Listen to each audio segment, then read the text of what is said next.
going to be taken off the board. Cola's never going to see that one again, ever. Nope. And Rek'Sai going to be taken away from Loveling as well. I don't think he's going to see that one. And the priority on that Janna pick didn't really pay off for Starhan Royal Club. They had the last pick potential here, so they probably won't be seeing that Janna. Might even ban it on the red side, but we're seeing some very strong bans come through already. Yeah. It feels like something's going to slip through, though. Yeah, OMG deciding this time to ban Azir now that they're on the blue side, and Aurelia being taken off the board. Cola being forced on a completely different champion yet again. And it theoretically removes a top laner with carry potential. Of course, Cola was massive in that game at one point. Yeah. 5-1-1 very early. You're taking away a strong laner with carry potential and just saying to Cola, all right, that Aurelia was pretty good. We know your Na's good. What else you got? Yeah, please show it to us. And Cola's going to have to this game. We'll see what he decides to go with. As Siva's going to get banned away, and Cool going to just instantly. It just feels like Kassadin. in the last year or so, it doesn't matter what patch, doesn't matter how many times Riot's like, okay, we don't like this Kassadin guy, Yeah. nerf. Kassadin comes back, he finds a way, the mobility, his kind of flexibility as a flex pick, and it's crazy. We've talked so far today about Lissandra as a flex pick, even Morgana as a flex pick in China. Kassadin, he's one of the more famous ones over the past few months. He does it so well, and now he's locked in. Yeah, and it could be going picking that one up, of course. I said Cool the first time because here in China, we see Kassadin being predominantly used in that mid lane, and with the LeBlanc being available as well, I mean, Korn can pick that one up again, but Kassadin has a fine time against that champion. They have the open option, right? They can do Yeah. whatever they see fit there. It's probably not going to be a jungle Kassadin, but the solo lanes are very much in the past. Sure, anything's possible there, Yeah. Atlas. It is. You are definitely. Now, the one important thing here, we see Cola has stolen away the Maokai, so it's not going to be the carry top, especially in a damage sense per se, but Maokai's been a driving force in a couple of teams' victories today. If he can go unrestricted in the laning phase, if he can actually farm up, get a Rod of Ages, or get a very early Righteous Glory, he has so much power. And I saw your smirk because he's not going to have his Rengar this time, his Insect. Yeah, Loveling actually going to lock that one away. There are, of course, a slew of junglers available here for Insect. Can pick up his very famous Lee Sin if he wants to. HYY hovering over a cute little Vel'Koz, which I very much enjoy. Nocturne, another option. So we'll see what Insect decides to go with. We know his champion pool is gigantic. And the Nocturne is locked in here. Wow. Very exciting to see Nocturne come out in the LPL. Oh my gosh, does this mean that we could have a potential double global comp? Let's take Could a the let's take a Twisted breath. Fate happen? Let's take a breath. I'm not sure of Korn's ability on that Twisted Fate, but the Nocturne is locked in right here. And OMG... If they didn't have damage in their comp beforehand, they certainly do now, ladies and gentlemen. The Civ is gone, and the only champion he's shown other than Siva is the Vayne, which, I mean, about as opposite a flavor as you can get between two champions. He's maybe not going to lock it in. He's more considering the Tristana, which has been powerful, but any of these picks will be exciting. We'll wait and see what he locks in, but I would expect the LeBlanc to come out here. Syndra is available, so we might see that skill matchup in the mid lane, but the LeBlanc lock-in is what I expect. Yeah, so LeBlanc taken away, and Uzi going to lock in that Vayne as well. So much damage coming in this game for OMG as we look over their full lineup. That's almost, I mean, Loveling going to have to build full tank straight away on this Rengar. Not going to be seeing any Ghost Blades coming through here, but Syndra was available, and Korn going to lock that one away straight away. I mean, you say that Loveling has to build a tank. I mean, he probably should, right? But doesn't mean that he has to. How many people from OMG are going to be diving into fights here? All four of them are going to be going straight in there. Rengar, Kassadin, LeBlanc. I mean, the double AP assassins. Yeah. But if you build any magic resist, Uzi's going to have a fun time diving into fights too. So this is what we like to see from OMG. It's all right. Last game we had tanks, support mid laners, and like a supportive AD carry. And this time it's actually I'm the carry. No, I'm the carry. No, I'm the carry. And it's going to be fun to see. It's going to be really, really fun to see. And it looks like OMG really going to shake up their playstyle as well this game. Probably going for a lot more picks throughout that early game. Not going to see this sort of rotational play where First Blood doesn't happen until about 15 minutes into this game. You could imagine that we're going to be jumping straight into the action with this one. See, it could be a quiet start to the game, but you just know at one point someone's going to pop off on this OMG side and go crazy. Yeah, so good luck to our observer actually seeing what happens throughout this game and making sure we get the kills, because people could be dying in instants this game. It's going to be a very different flavor just from the picks, because, I mean, OMG, they were all about using that huge CC train into getting picks, and they didn't really have a lot of Baron damage. They didn't have huge damage in team fights. It worked out. They did play those objectives very smartly. They took out the early dragons and kind of forced Starhan Royal Club's hand if they had had more objectives, they could have hung back and kind of waited for the late game where it was just going to be a lot of tanky men and an Uzi eye. But now, we'll see what we got here. See what happens as we do get into the game.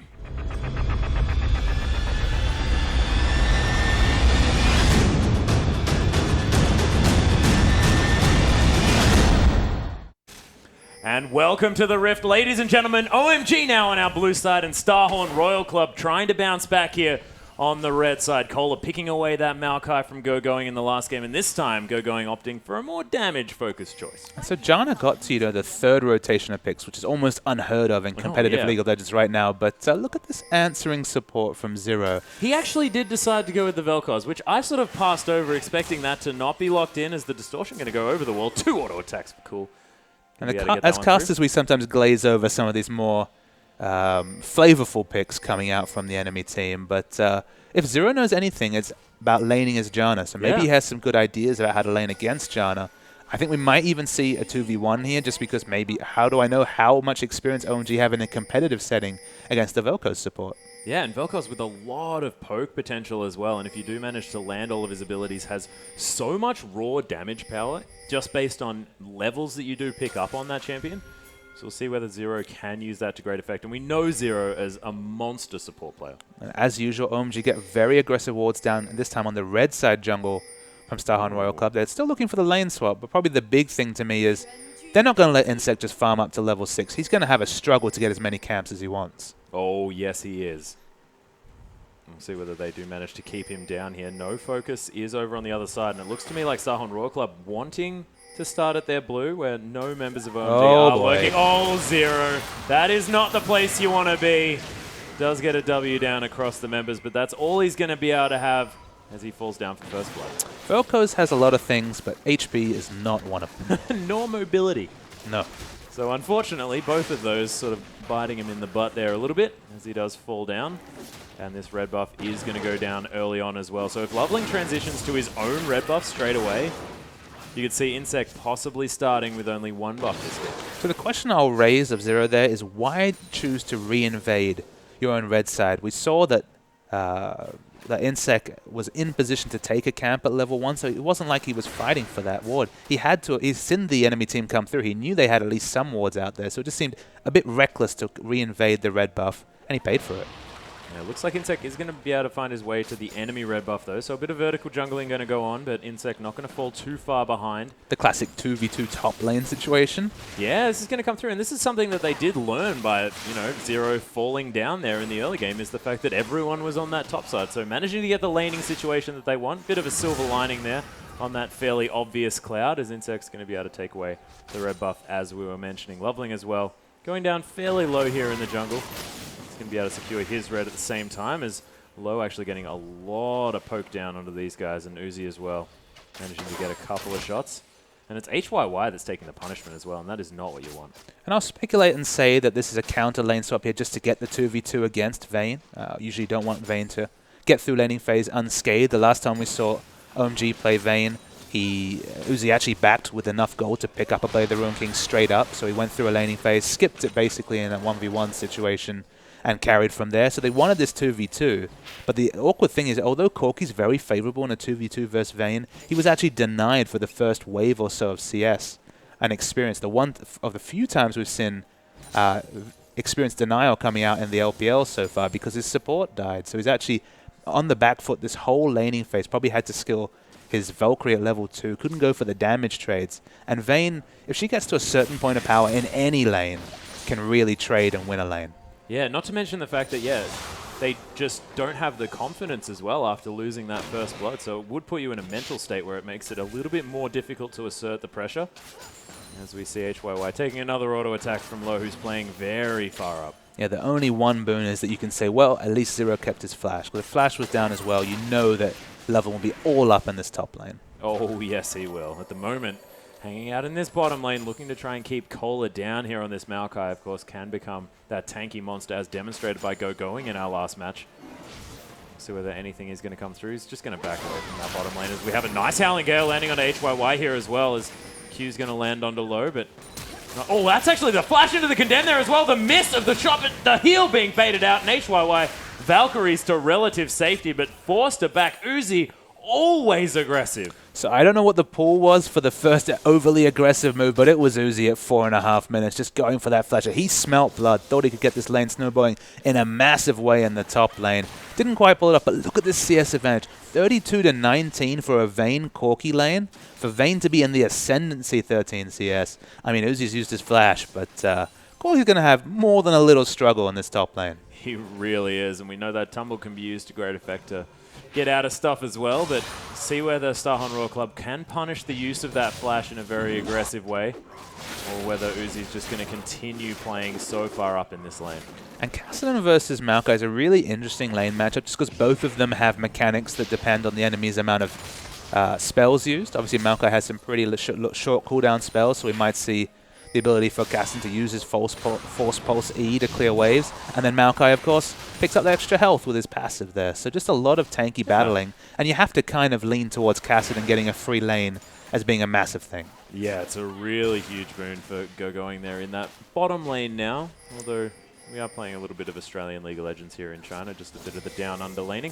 Makes the scoreboard more than a little confusing, but we'll get there. It certainly does. I think we'll be okay. Ah, thanks, Uzi. Came back down the bottom lane just to make it a little bit more straightforward. Yeah, having a decent laning phase, but then opting to go for the re-swap, making sure they don't hit any spikes in power for Corki where he can wrest control of that lane.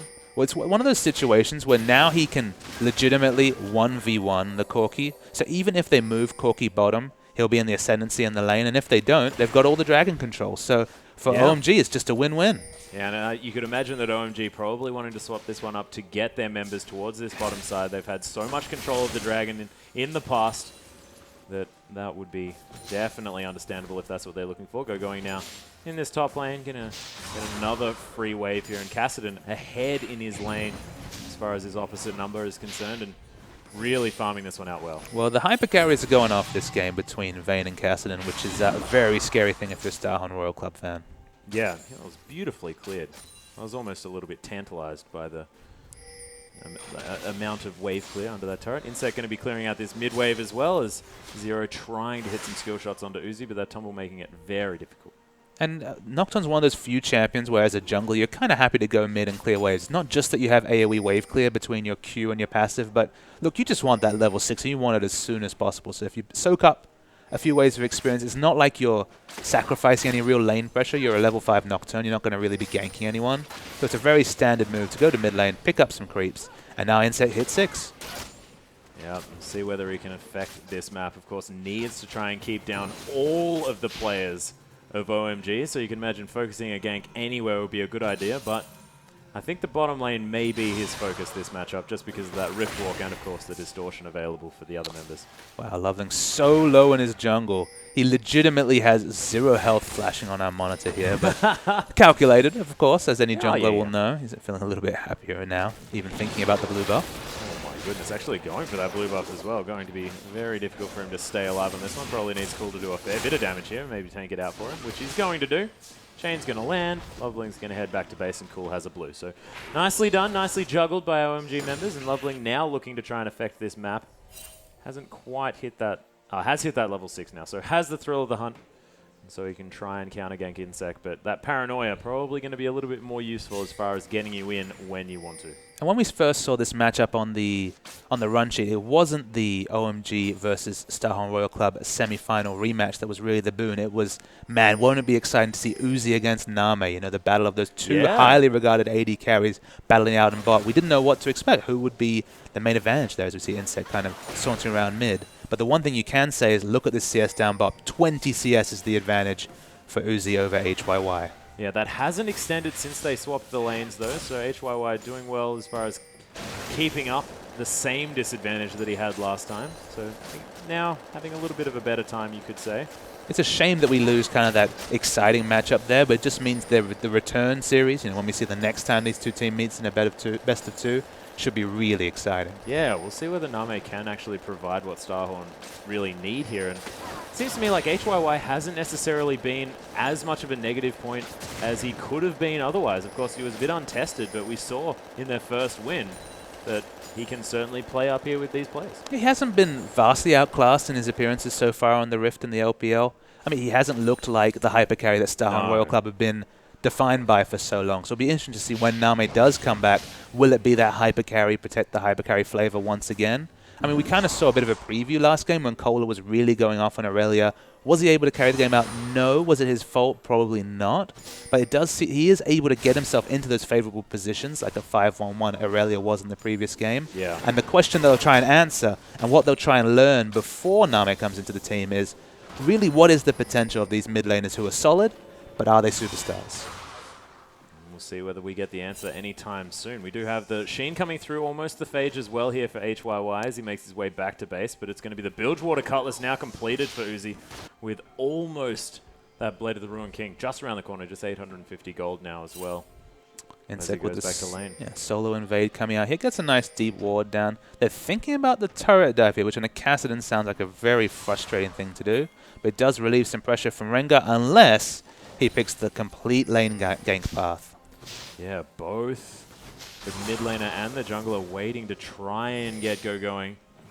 Of course, we'll see whether they do manage to. As you mentioned, that Riftwalk makes it very easy for Kassadin to get out of trouble, but it looks like the invade potentially on the blue buff here is actually the Paranoia gets popped. The Chilling Smite as well into Loveling. The Thriller has been popped, but there's the Unleashed Power, and Korn with a nice Dark Sphere going to pick up that kill. And awkwardly, the flash was used by Loveling there, wasn't able to get over the wall, does perish with his life. And finally, Sahan Royal Club able to exert some early pressure.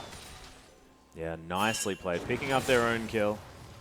Of course, the only other kill going, and this is exactly what you mentioned. I mean, I thought that we might have a more exciting early game, but as you said, farming out this one. But no turrets have been taken as of yet. OMG not quite managing to arrest the power that they had last time. Low going very aggressive. Uzi deciding to back off that trade. And nice exchange there in the bottom lane. The reason why I was see the straight coming in. Nice knock up. There's the Ray of Death coming through from Zero, trying to get the damage down. Uzi now going very low, forced to pop that heal as well as HYY is possibly going to get the kill. It's a beautiful, no, there it is. The Phosphorus Bomb locks down that kill as Going now finds his way in. It was actually cool to manage to pick that one up. Beautiful transitional play by every member of OMG. 4 members strong. Uzi survived just long enough to get his teammates to come in. 5 members in this bottom lane compared to just 2 from the Starhorn Royal team. They're going to be able to equalize some waves here. Dragon is up. They're not looking to posture towards it, but a lot of resources used there just to equalize the kill trade. In a 1v1. Yeah, we see the replay here. I mean, Uzi gets caught with a knockup and gets so low, but he's not going to back off. He's going to go right back in. Zero doesn't have a lot of answers once he's used his ECC, but the teleport's coming in right here. Neither of them are cancelled, but Maokai actually cancelled because he notices LeBlanc comes into the lane. It was very even, but importantly, OMG used a lot more resources there to get the 1-for-1 trade. Yeah, and in this matchup, it's going to be the first tower falling on the side of Starhorn Royal Club. So nice work by Kohler. Chains are actually going to land here by Cool, though, and does actually get caught up here as Going's found his way in. Kohler in a lot of trouble. Has his flash, but he's not going to be able to use it, I don't think, because the chase potential coming out of especially these 2 champions too high. Now they are able to trade this gank in the top for Dragon, though, so that's a good trade coming down for Starhorn Royal Club. They'll accept that. No magic resist built on Maokai. Actually goes for the very quick Rod of Ages. Exceedingly quick. 13 minutes is the earliest Rod of Ages we've seen so far. So excellent CS coming out from Maokai, but no magic mantle like we saw out of Going. No boots even completed there. In fact, no, he's changed his build around. No Rod of Ages. It's going to be the Righteous Glory. Yeah, it was actually, in fact, Going that picks up the Rod of Ages this time, and Righteous Glory does seem to be the pickup. We'll see whether this version of Maokai going to be as effective as Going's in the last match. Of course, with a lot more engage power now as well. As actually, there's the knockup coming onto Uzi as well. Beautiful trading coming through here by Zero's. Valkyrie's going to get forced out. There's a Disintegration Ray onto Uzi as well. Does get shielded. Not entirely sure whether he's going to be able to get back in. Of course, he's very low, and the poke coming through from this bottom lane very high. It's super interesting to see these damage and all-in trades coming out with the Vel'Koz support. Zero's ability to hit those E knockups has been unbelievable. If he's missed one of those in either of those team fights, it would have been a 1 skirmish for OMG. So Zero, he's trying something different, but at least he's performing very admirably on that champion. He really is, and that Disintegration Ray doing a lot of work, making sure Uzi couldn't capitalize on the low HYY. Vel'Koz seems to be working, but they are still going to lose a turret. And they lose that turret here. We see pings coming onto Kassadin in the top lane. He obviously has some Riftwalk stacks available, so very hard to chase down.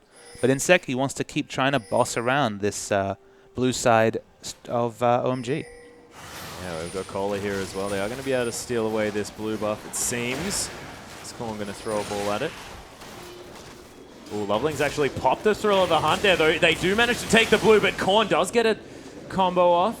Didn't really seem to do very much at all, though. Important thing there was securing the blue buff away from Core, stopping some of that assassination potential coming out from the LeBlanc there. Let's go going spot towards, going to clear that out. It's been good to see Royal Club identifying their points of power, which is their control around the enemy blue buff, and picking them up. Ooh, cool, actually getting caught by the Scout of the Week, and of course the knock up there as well. Chain's not going to find their mark. Some important power spikes being picked up here very early by the Ruin King, but Cola's in trouble. Lands. Cola gets bursted down very low straight up as Lou's actually going to use that Monsoon just in order to heal himself and his teammates. It's worth noting here, no Trinity Force completed on Corki, Blade of the Ruin King and Boots 2 completed on Vayne. 30 CS is the advantage there, and even though it's a 0-1-2 Vayne, she's ready to split and ready to fight. She certainly is. Of course, that Blade of the Ruin King power spike is never something that should be ever understated or underestimated. As Cool now being forced to try and clear out these waves. Is LeBlanc, though, so not going to have a great time doing that. And this wave going to be taken. Starhorn Royal Club with a lot of power over these objectives. I'm really impressed that Starhorn Royal Club have been able to identify that the only way that OMG can clear waves at this point is LeBlanc using her distortion and, of course, mimic distortion. And without a blue buff, not having the mana sustain to be able to do that, they're able to go in there, steal away buffs, take advanced vision, just because they recognize the wave clear on OMG. It's not there. Yeah, and it seems like OMG are doing fine around this map. Of course, 101 Kassadin's a fantastic thing. Vayne with now Blade of the Ruin King and a huge CS advantage in about 40 CS at this stage is brilliant, but Starhorn Royal Club are rotating really well this game. They are, and this is probably where we're going to start seeing the split push there. We see Vayne in the bottom lane.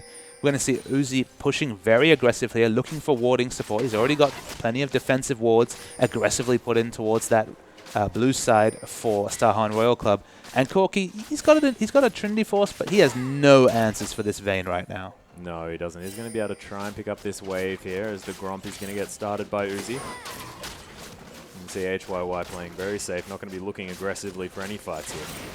Yeah, HYY is going to control the wave as much as possible, keep it under his turret so that Uzi has to really Cool maybe in the wrong spot here as the Mimic gets caught out. Insect's actually going to flash away, but you can see gone back to the distortion. Cool comes back in again, uses that flash, does manage to escape once more as Going turns up. Loveling's here as well, but look at how squishy is Cola.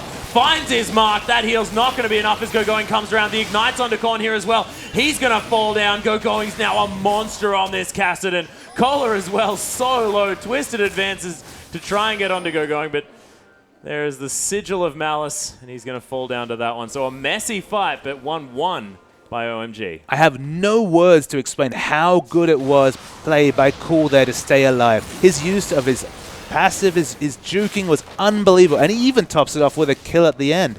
Is there no answer to Cool on LeBlanc? That's the question I have to ask. He's pretty cool. Uzi actually going to aggressively flash over the wall. There's Blade of the Ruin King being popped as well. Does get the condemn against the wall. HYY forced to flash over. Uzi wants to dive. The paranoia comes down. A little bit overly aggressive. And Uzi was very transparent in what he wanted to do. He wanted to style on HYY. Get the replay here. Watch Cool. Gets DPS down to so little health. Goes over the brush. Jukes out Insect, who of course sees him too late. Comes back into the fight. Stays alive. Flashes the Syndra E right there, and then Going's like, hey guys, I'm Kassadin and I've been farming plenty. Cool stays safe here, but Going's doing so much damage in the backline. And the problem with Velko's support is you can't peel away that Kassadin. I mean, everyone has trouble dealing with the mobility of Kassadin, but really can't do anything once you use that E ability right there. And Cool's just like, hey, I'll just grab a kill too. Yep, no worries at all. Beautifully executed by OMG in what looked like was a catch for Royal Club. I mean, in a sieging sense, Velko's excellent. So much poke coming out of their champion. In a trading sense, we saw just how on point Zero was with the E disengages in bottom lane to knock away Uzi and give them a chance in those 2v2 situations. But once he uses that ability, it actually has quite a high cooldown, even if you put points into it, and he has no other CC to speak of. Yeah, he's going to land the Q onto Going here, not doing too much damage. And Dragon just available as well, so we'll see whether OMG does make any moves towards that one. You can see Uzi rotating around towards this middle lane area as the Scuttle Crab's going to take a lot. Uzi just going to head back to lane, actually. The scary thing is just how strong this Kassadin is. Has 2 completed big AP purchases so far. even more items than Cool can boast from the mid lane here. So Going and Cool are super strong, and there's no semblance of an Aegis coming out from Starhorn Royal Club yet. They need that already, maybe even 5 minutes ago, because the mid-game burst potential of these double AP assassins is huge. Yeah, and Insec only sitting on a couple of cloth armors as well, apart from his... He's worried about Uzi. Yeah, so he's going to have to try and itemize against everything here, and there's just so many threats coming through from OMG. They are going to be able to easily take away this dragon as well, unbeknownst to Starhorn Royal Club. And you can feel sorry for Starhorn Royal Club just because there's so many different types of damage to deal with here. There's no real correct itemization path for Insec. There's every correct itemization. The only way you could really kind of split the difference is get an Aegis and just go for the team fights 5v4, 4v4, and just hope that HYY can play safe in the bottom lane. Because if you itemize for Uzi, you're sort of saying that you're going to hang with him when he split pushes. It's going to be a split push favor. That's what he's shown on this Vayne. He's going to build that Ghost Blade and just push bottom all day. And Insec theoretically should get an Aegis and dive into these team fights, because that's the best shot they have. Yeah, we'll see whether they can manage to get to that mark. Of course, what you have to do is be able to get the money in order to afford the Aegis. So Starhorn Royal Club trying their very best to get back into this one. 6 kills now to 3 at 21 minutes into this game. Another couple of minutes until Going's Rod of Ages is fully charged up and he hits that big Rod of Ages spike. OMG still have work to do to get the advanced wards down they want before any objectives come up here. It's a very nice defensive ward, pink ward, especially set up from Starhorn Royal Club here, so they at least know that they're not bleeding anything extra. But the issue here, huge wave down bottom, Vayne free farming, nobody pressuring her. Vayne's going to get really, really strong.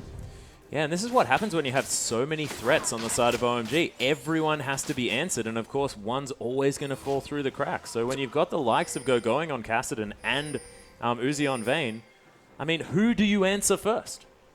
That's the issue there. They need someone to answer the split push of Vayne. Hopefully it's Corki, but realistically that's not really a sustainable situation. It's just going to get worse. We see Loveling take a nice burst of damage there. And then this Kassadin's already gone off, so you kind of have to deal with the AP, I think, before you can really start to answer the split push. Yeah, OMG not going to be able to clear out that pink ward. A nice defense by Starhorn Royal Club. As some more poke coming through. OMG yet to sort of reveal their hand as to what they really want to do as far as being able to get these objectives down. As another geometry strike going to come through from Zero. They have their waves in a pretty good spot. You'll see the blue wave starting to crash up top here. It should be a slow wave push towards the red side. It's very slow, as the answering wave got almost every minion in that situation. It's going to be a very slow push up the top here. No dragon available here, so no big objectives to pick up. But they're happy with their wave control right now, and Uzi's gone back. He's picked up the Ghost Blade. He's basically the lord of the split push right now, and he's just waiting for someone to come and answer him. Yeah, that purple split build. Wanting one person just to come and check out his sweet new purple stuff. His sweet new red buff too. Yeah, no worries at all. A nice geometry maneuver by Zero. He's landing a lot of his abilities on this Vel'Koz. Looks very comfortable on the quite unorthodox pick. Yeah, when we hover over him, it'll be interesting to see what he's maxing, just because he's gotten so much purchase value out of the E there, the disengage that it provides. But usually as a Vel'Koz support, you want to max the Q just for the poke. Yeah, we'll see what he has decided to do. As we can see, a couple of points in that E, but yes, it is going to be that Q max coming through primarily. So it's a very useful CC, but it's definitely a once-a-team fight CC, and that's kind of the worry there, is that from support, can you really afford to be going to something so poke-orientated when you're getting split pushed and realistically you're not going to be sieging anytime soon? Yeah, and that was actually 1 point in the air. It was an Yeah. extra point in the W, but just can't seem to see stuff. Cool, going to be able to clear out this bottom wave. And we're going to head back towards this middle lane as well. Royal Club going to pick up their blue buff. Haven't really seen too much coming through from Korn on this Syndra. 1, 1, and 0 now. Almost has that Rabadon's Death Cap picked up, but we're yet to see him really make too many plays. Did manage to pick up the kill on the Loveling earlier on, but not much to speak of here. And we're starting to see, for the second time tonight, the Corki identity crisis that comes out. If you're picking up that beautiful mid-game items, you know, the Trinity Force and the Sorcerer's Shoes, but your team's losing to the point where you can't really group and take objectives. That's the issue there, is that it's a wonderful team fight, poking, sieging item build, and of course they have that poking support in Zero. But when you're behind, it feels good to have those items, but you just have no answer to what Vayne can present for you in a split push situation. No. That being said, Uzi has made his way around to this mid lane. Looks like OMG really want to try and get something going here. Their siege not that strong, but when there aren't that many members here in the mid lane, that's not going to bother them at all much. They're just going to have to threaten the dive and try and take a turret they really have no business doing just because of how strong this Kassadin is. He really is waiting off to the side there as well. Cleared out the pink ward that was in that little Raptor brush. Scout of the Week going to come through just to scout out. Another pink ward going to be placed. And Royal Club now trying to regroup yet again. We saw Cool heading back to base. Does have his Rabbidan's Death Cap now. Almost has the Void Staff as well. So almost with that trinity of items for extra damage. It's the vision denial, I think, that's important for OMG here. Because if they manage to get the vision... Oh, we might see a Zero fight. gets jumped on. The Paranoia has been popped in. Not yet pulled the trigger. Decides not to actually go in on anyone, as we do see the Scrying Orb coming through as well. The chain's going to land on a collar. He's going to twist and advance his way through onto Loveling here, but no one really hard engaging here. Oh, what a Force Pulse onto 4 members, and look at the burst! That Mimic Distortion was huge, as Insect now forced to get the heck out of here. So many flashing health bars as Going finishes off Insect. Korn has made his way back, and as has Zero, but OMG, when they pull the trigger, it's ridiculous. It was a heroic Scrying Orb into just a 4-person Force Pulse. It's not usually the skill you expect to really determine a team fight, but it was so massive because Going, it doesn't matter if he's playing Maokai, it doesn't matter what top laner he plays, he can go into team fights and dictate them because he's just that kind of player. Yeah, and look at Luo as well, just using that Monsoon in order to heal up as many players as he can. That being said, Loveling's going to go down incredibly low because Baron just wants to be hitting him, it seems. But this Baron going to be taken by OMG, and what an answer for such a beautiful team fight. Absolutely. It's just their right. It's the reward they deserve. And Kassadin, he might even get a nice massive wave up top, just to the cherry on top of the nice cake that is Baron. Yeah, beautifully played. And you can see OMG, their solo laners playing this game so well. 3-0-5 on Going, 3-0-4 on Cool, and his Mimic Distortion as well as that Force Pulse from Going. Man, just ridiculous AoE burst coming through from OMG. It's not often that Uzi's Vayne can be almost an afterthought, but it's, yeah. He hasn't even been required. It's been basically the Going and Cool show so far. And this, again, they need that Aegis, and it's not coming out soon. We see the selfish pickup from Cola here. I think he should almost take a page out of someone like Wicked's book, who loves to build, supporty aura items when he's behind, especially from that top lane. They need an Aegis, and they need it now. They do. They're just bleeding Barons, bleeding Dragons. You can see the second one, going down for OMG as they try and push up this bottom lane towards the inner turret. It's a nice little ward's going to spot out Going before he does get there, but looks like Sahan Royal Club have no intention of protecting this one. And just to clarify, this OMG team has no business sieging down turrets with the team comp they're running here. They have very poor turret damage, but they're doing it because they're so far ahead. Look at this gold lead. 10,000 gold ahead at 28 minutes. I didn't even notice that. That's ridiculous. In this season, especially when you don't get the same Dragon Gold, it is a massive advantage for OMG. It really, really is. A lot of members of Sahan Royal Club really suffering this game. You can see 0-3-0 on Kohler, as you were mentioning, not having the game that he would have otherwise desired. And seems like banning out Kohler seems to be the right idea. And it seems like banning Kassadin, even the blind pick Kassadins have so much power here. Look at Going. Going actually walked around the back there and zoned 3 people without even a Zhonya's on Kassadin. This is a top lane Kassadin after so many damage nerfs, after so many tweaks and changes to his ultimate. Still providing that same threat, still being so strong in those skirmish environments. Yeah, seems like having a flash on a 7-second cooldown still a pretty cool thing. Pretty decent, yeah? Yeah, not bad. Not bad at all. Cool. Going to be split pushing out this top wave. Azuzi going to pick up another red buff for himself.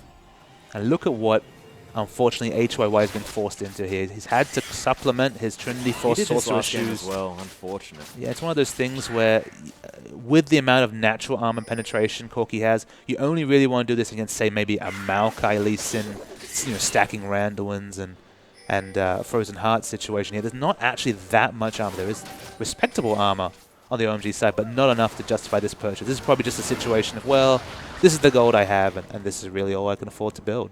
Yeah, unfortunate. Considering the mixed damage as well coming out from Corki, he doesn't really get the maximum potential of that item. As we see Uzi taking a different tack, he's going to be able to pick up a Bloodthirster potentially by the look of the little pieces of items he has so far. Of course, one of those little pieces being a BF sword. Zero is actually playing very aggressive with so low magic resist against Cool there. If Cord went over, he would have died Uzi in an actually instant. gets tagged by the Scat of the Week, but not going to be found. There's just not really a decisive Nocturne ultimate that can really change a fight here, unfortunately, for Starhorn Royal Club. With the tools they have available to them, they can maybe deal with a turret dive, especially Syndra has done fine this game. You have to say Korn, he's going to the mid lane, he's CS'd well, his items are good, like he's doing everything he can, but his team around him, they just really have no answer to what OMG can provide. Yeah, Korn really hasn't been able to pressure anywhere else either, as we've sort of seen him get some work done in a roam once this game, but other than that, he's been sort of forced to clear out waves in the mid, and it's not really something you want to do with a lane bully such as Syndra. Yeah, she's never been able to push that advantage. And Cool, we've seen him play the Syndra versus LeBlanc matchup, wreck a LeBlanc. Played the LeBlanc versus Syndra matchup twice now. Yeah. Done very well in that situation. In this case, definitely didn't rep Korn. Korn has played very well. Yeah. It's been a fairly safe lane in the mid lane, but he's gone around and exerted that pressure. And to be 40 CS up as LeBlanc, who has access to so little AoE, and of course, we have to mention, this is a LeBlanc who didn't even have blue buff till about the 4th blue buff spawn from how well Insec and Starhorn Royal Club controlled the blue buff of OMG. So even with less resources that he could reasonably expect, like blue buff, a 40 CS advantage, 304, Cool's ability shining through. Really, really playing well. You can see now has an extra Fiendish Codex here as well, so we're going to have 30% flat CDR just coming through from his items. Almost going to have 40% if we factor in potential runes and masteries as well. And the blue buff will top it off. Yeah, blue buff is going to put you over the edge there on that one. So 40% cooldown reduction, going to be distorting wherever he wants. Low just more than happy to wander away from that sapling. And with that Mimic on such a short cooldown, you can just go in, QR very happily, poke someone off the turret, and just a few seconds later, do it again. Nice amount of Dark Sphere is going to be thrown out here from Korn. It's why Monte Cristo kind of regarded LeBlanc as a hybrid poke champion, is that once you get to level 16, especially when you have 40% CDR, you can chunk people off structures and then push it in. Almost like back in the day when Gragas would ult people at a structure and take it. LeBlanc can do it on such a short cooldown, it's ridiculous. You can see him being a menace around here as well. Just distorting in, distorting back out again at will almost. Just they have Starhorn Royal Club on the ropes, and I think this has a lot to do with their performance in the last game as well. I mean, OMG just tearing them apart, and now it's just Royal Club just don't quite know what to do without their star player Name on their side. It's always this flavor on OMG though. What do OMG have access to? Basically, Starhorn Royal Club only have access to the minions crashing onto their turret. They're not getting anywhere near their Raptor camp, let alone Baron, let alone Red Buff. They've got access to nothing. And this is the OMG, the calculated, objective control team that we've come to love. Yeah, there's actually barely any wards apart from right at the front door of Starhorn Royal Club's base. They have not been able to leave. And if those wards spot you, then you're probably in for pain, whatever happens. That's exactly right. I mean, they could just, I mean, there's no Baron to take, obviously. He had 30 seconds on both objectives, and not really a hope or a prayer for Starhorn Royal Club to compete with them. Yep, 20 seconds until the next Baron. You'd have to think that OMG probably just going to pick that one up when it comes up. You can see they are milling about towards the mid lane. The blue buff's going to be picked up by Cool here as well. And probably just going to move over. 15 seconds. Easily pick that one up. Yep, they're going to get the Scuttle Crab just to get complete dominance on this objective here. We're waiting for Starhorn Royal Club to push out their vision, but they just can't. Like, Zero on a very squishy support. Can't do much. Hunt has been popped here. Loveling really wants to make something happen. Scrying Orb in the backside as well. As Lure is just going to come through, flashing right onto the members in the backside. It's going to be a heroic play by Luo as Uzi does manage to dodge out of the way of that one, but the Disintegration Ray doing work. Here's the rest of the team as OMG pile on to Starhorn Royal Club. Cola trying to tank everyone up. It is going to be going falling down after an over-aggressive Zhonya's play. And the rest of OMG now searching for Cola as Cool actually taking a lot of punishment here. Almost fell down. That was a bit strange. Decided not to go back to his distortion. Going to be a ward there for a bit. I have no words to describe that OMG engage there. If you looked there, 3 members collapsed on Cola at the front, and that was literally Janna and Vayne versus the world. They 2v4'd there. Janna, of course, Not did to dive. mention Low actually flashed into it. Yeah, exactly. They knew what they were doing. They were going. I'm sure if we had the comms, they were going straight in. Yep. It didn't quite work out, but it shows you how far ahead they are that they can do something so reckless, so just irresponsible almost, Yeah, and they don't even pay for it. Word for it, man. When you're this far ahead to basically say, "Yep, let's do this," is crazy, but that's the OMG. Yeah, you can see cool. Barely any cooldown on that distortion now, able just to bounce around this map. It's trying to compete with Kassadin for mobility. Yeah, it's a tough ask. It is definitely a tough ask, as we have a Void Staff being picked up now by Go going after he died for his first time. And a DFG looks to be the option here from Cool, so a very scary LeBlanc. And it is actually the tanky Rengar we do see, so I guess Loveling has realized that he's the only person here not looking to carry this game. He's chilled, he's building up the randoms to be a bit of a frontliner. Luo is just crazy this game, I mean, with those engages. Oh, yeah. But doing just fine. The Infinity Edge is the third pickup here on Uzi. I mean, this single target damage, just disgusting. Yeah, he actually went back to base with that longsword MBF, so decided that he'd pick up a full Infinity Edge before that last fight, and now has his Quicksilver Sash and that Vampiric Scepter as well. This Vayne is getting gigantic as the next Baron is going to be falling down here. 15,000 gold now the lead for OMG, and another Baron going to fall. And just given how the fights are going, he doesn't need that Bloodthirster shield or that 20% extra lifesteal on top of the Blade of the Ruined King in order to top off in fights. Go the aggressive route, have the QSS as a defensive option, and just rip through this Dahon Royal Club team. Yeah, he's able to wreck these people, definitely. DFG has now been finished up by Cool, so even more assassination potential. I don't think he needed necessarily very much more, but now, of course, a single target of his desire will be falling off this map as HYY unable to even pick up his third item in the Blade of the Ruined King just yet. It's not often as a 2.5, 3 item Maokai that you feel vulnerable against an enemy team, but you look down these items and as Maokai, you're starting feeling pretty squishy.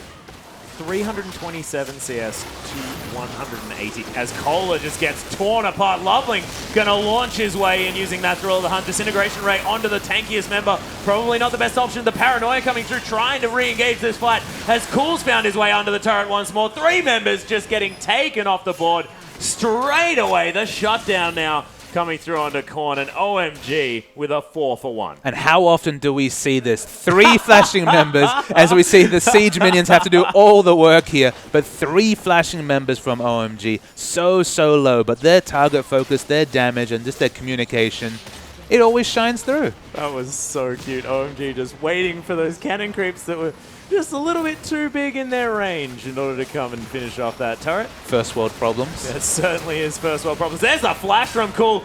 Jumps into the fountain to finish off HYY as the second Nexus turret's going to fall, and OMG yet again with a phenomenal performance here against Dahon Royal Club. The Nexus falls down, and